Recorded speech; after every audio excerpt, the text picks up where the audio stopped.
आजीच्या पुण्यतिथीचा कार्यक्रम तर झाला. आता दुसऱ्या दिवशी आली गावची जत्रा. तर आम्ही गावात गेलो, देवाचं दर्शन वगैरे घेतलं आणि हे जे आजोबा आहेत ना, तुम्हाला दिसतात ते का नाही माहीत नाही, पण मी व्हिडिओ काढायचा प्रयत्न केला होता. ते एकटे 12 गाड्या वाटतात, ते आम्हाला बघायचं होतं.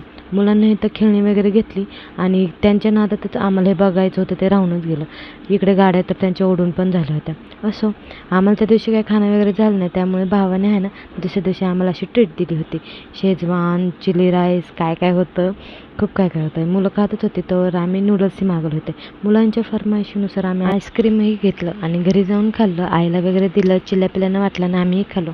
दुपारी इतकं गरम होत होतं की घरीसुद्धा याचा कंटाळा आला होता आणि घरी येतो तर काय वारंही सुटलं आणि पावसाही चालू झाला. त्या दिवशी रात्रभर काय लाईटच नाही.